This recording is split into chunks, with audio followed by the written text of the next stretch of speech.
নমস্কার, আমি নারায়ণ। আপনারা দেখছেন জেটিভি বাংলা।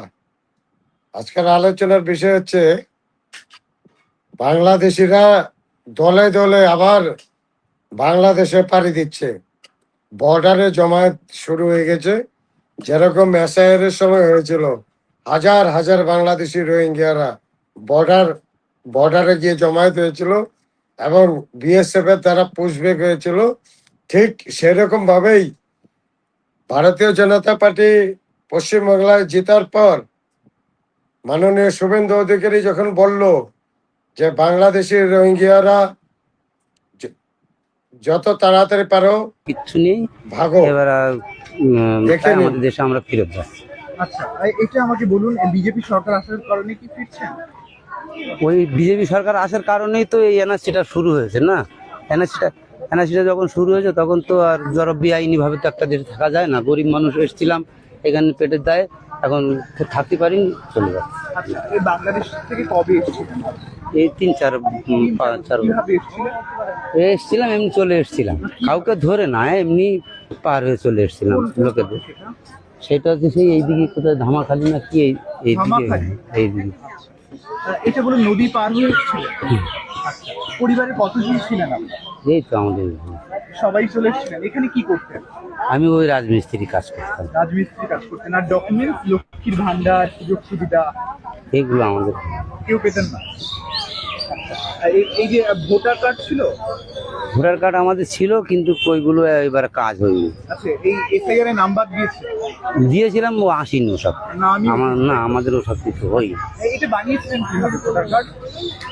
ওইটা যে জায়গায় যে এলাকায় যে ছিলাম সেই এলাকার লোক বলতো যে তোমরা বাংলাদেশি লোক, এখানে বিনা সবুজে থাকলে তোমাদের ধরে মারধর করবে, তেড়িয়ে দেবে, তা তোমরা এটা একটা কিছু করে নাও। তো তার করে দাও বলে আর দিইনি। মানে টাকার বিনিময় করে দিয়েছিল, তাই তো? না, এমনি করে দিয়েছিল।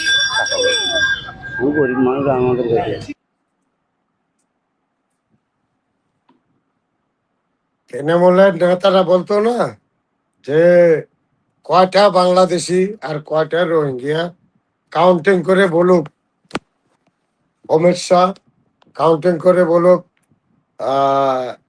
শুভেন্দু অধিকারী, দিলীপ ঘোষ আর শ্রমিক ভট্টাচার্যরা কাউন্টিং করে বলুক কয়টা বাংলাদেশি আছে। সেই সমস্ত তৃণমূলের নেতাদের বলছি, একটু বর্ডারে যাও, যেখানে জমায়েত হয়েছে কয়টা আছে গন্তি করে আসো। এরকম হাজার হাজার আগে পার হয়েছে, এখন হাজার হাজারের ভিড় জমেছে।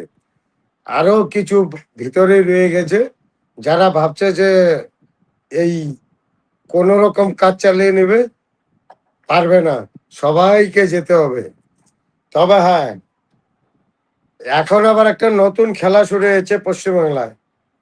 এতদিন এই আতঙ্কবাদী টিম তৃণমূল কংগ্রেসের পক্ষে এই রোহিঙ্গিয়া, বাংলাদেশি এবং এই জেহাদি গোষ্ঠীরা ভোট দিত।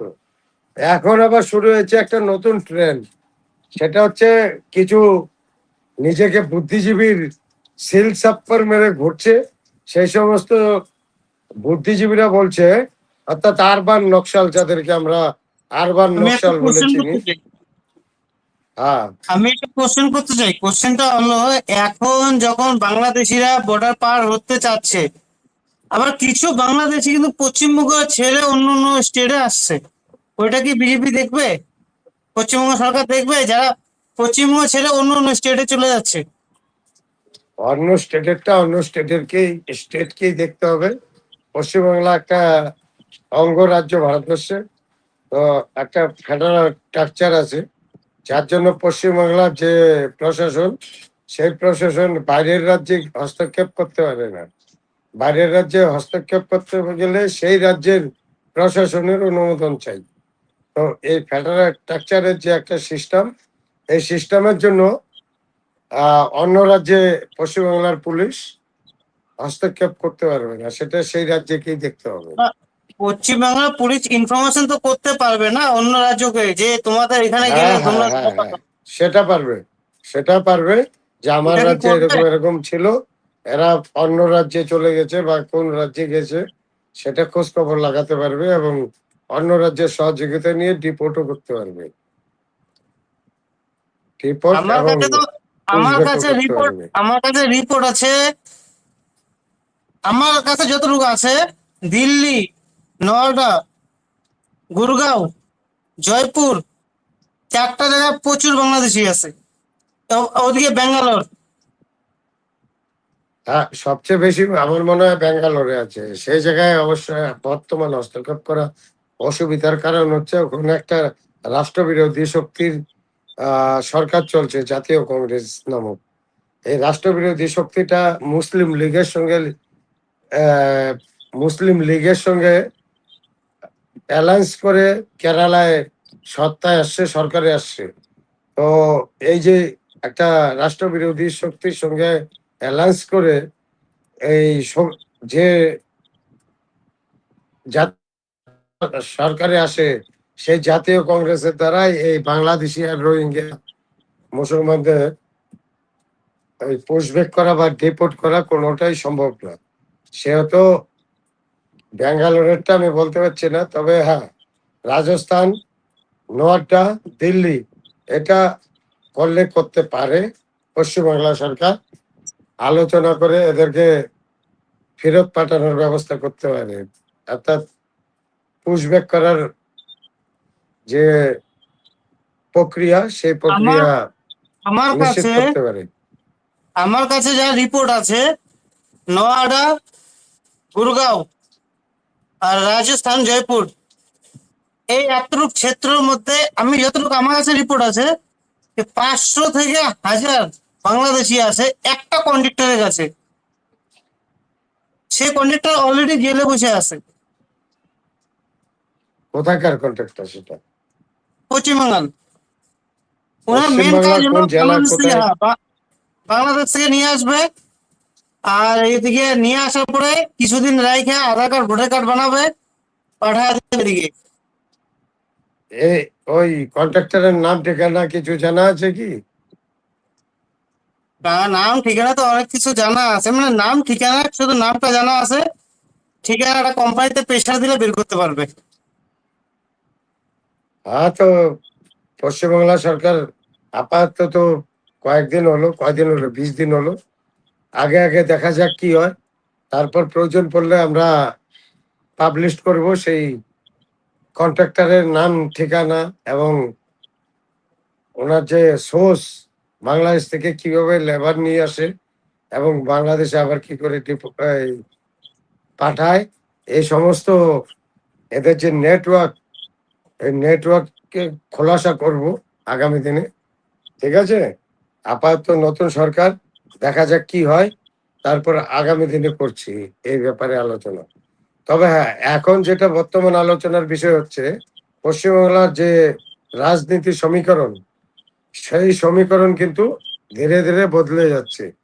অর্থাৎ এখন দেখা যাচ্ছে যে ফলতার রেজাল্ট দেখাচ্ছে যে আরবান নকশালদের পাল্লায় বর্তমান যে পশ্চিমবাংলার মহামেডান আছে, সেই মহামেডানরা আরবান নকশালের পাল্লায় পড়েছে। তো যাক, এতে আমাদের পশ্চিমবাংলার লোকসান এরা করতে পারবে না, কারণ হচ্ছে উল্টা পশ্চিমবাংলায় আমাদের ভারতীয় জনতা পার্টির সরকারকে আরো 10-20 বছরের জন্য শিওর করে দিল। কারণ এখন বর্তমান মুসলিম ভোটগুলো হচ্ছে পশ্চিমবাংলার মুসলিম ভোট দিশাহীন, মিশনহীন, দিশাহীন। এরা কাকে ভোট দেবে কাকে দিবে না এখনো বুঝে উঠতে পারছে না। সে বুঝে উঠতে উঠতে এদের 15 বছর লাগবে। আর এই 15 বছরের মধ্যে পশ্চিমবাংলার হিন্দুরা এক কাঠটা যেভাবে হয়েছে, এক কাঠটা ভোট দিয়ে পশ্চিমবাংলাকে একটা নতুন উন্নয়নের পথে নিয়ে যাবে বলেই আমার বিশ্বাস। আর উন্নয়নের পথে নিয়ে যাওয়ার দিকেই ধাপে ধাপে কদম রাখছে আমাদের পশ্চিমবাংলা সরকার। যেমন এই তো কালকে পোর্টাল খুলছে, দীর্ঘদিন থেকে যে সমস্ত বিজেপি কর্মীর পরিবার গরিব হওয়া সত্ত্বেও অন্নপূর্ণা ভান্ডারের লক্ষ্মীর ভান্ডারের সুবিধা পেত না, তারপর হচ্ছে স্বাস্থ্য সাথীর সুবিধা পেত না, এমনকি যে কোনো 100 দিনের কাজের সুবিধা পেত না, এরকম যে সমস্ত যোজনা থেকে বঞ্চিত হয়েছিল গরিব হওয়া সত্ত্বেও, শুধুমাত্র ভারতীয় জনতা পার্টিকে সাপোর্ট করার জন্য। সেই সমস্ত পরিবারের জন্য ধীরে ধীরে ধাপে ধাপে এগোচ্ছে পশ্চিমবাংলা সরকার। যেমন কালকে একটা পোর্টাল খুলছে অন্নপূর্ণা ভান্ডারের। কালকে বলতে 27 সেই তারিখ, অন্নপূর্ণা 27 তারিখ, হ্যাঁ 27 তারিখ। 27 তারিখ 27। হ্যাঁ, আচ্ছা 27, তো কালকে কয় তারিখ? কালকে 27।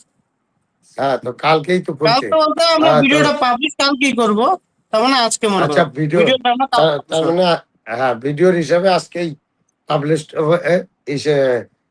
আচ্ছা এটা এতটা আমিও জানতে পারিনি, এটা কি পোর্টালে হবে না অফলাইনে ফর্মটা অনলাইনে বলছে? অফলাইন দুটোই হবে, অনলাইন অফলাইন দুটোই। আচ্ছা পোর্টালেও করা যাবে তাই না? পোর্টালেও করা যাবে, বাড়িতে ভিডিও থেকে লোক আসবে, লোক এসে ফর্ম ভরা নিয়ে যাবে। আচ্ছা ভিডিও অফিস থেকে আসবে, বাড়িতে বাড়িতে আসবে, আর যদি বাড়িতে বাড়িতে আসবে, দেখা না অফলাইনে পায়? অনলাইনে করবো। আচ্ছা বাড়িতে অনলাইনে করার পর ভিডিও আসবে না বাড়িতে খুঁজতে? না না না না, যদি যদি আসে তো অফলাইনে আমাদেরকে, করলে বাড়িতে আসবে। যদি আসে অফলাইন আমাদের মতো অনেকেই যারা আছে পশ্চিমবাংলার বাইরে, তাদের জন্য তো অসুবিধা হবে তাই না? অনলাইনে হয়ে গেছে না, অনলাইনে করে দিবে হ্যাঁ না। অনলাইনে তো হবে, আমি বলছি আমাদের মতো অনেকেই আছে পশ্চিমবাংলার বাইরে, মানে পরিযায়ী হিসাবে পশ্চিমবাংলার বাইরে দীর্ঘদিন থেকে কাজকর্ম করছে, তাদের পরিবাররাও অসুবিধা হবে না, কোনো শুধু, অসুবিধা হবে না। হ্যাঁ তাদের পরিবারের কথা মাথায় রেখে পোর্টাল করা উচিত আমি মনে করি। যাই হোক, আগামী দিনে দেখা যাবে কি হয়। আপনারা যারা রাষ্ট্রবাদী জনগণ আছেন অবশ্যই আমাদের চ্যানেলকে সাবস্ক্রাইব করবেন এবং আপনাদের মতামত শেয়ার করবেন, এবং ভিডিওটা যত বেশি শেয়ার করবেন এবং লাইক করবেন। নমস্কার।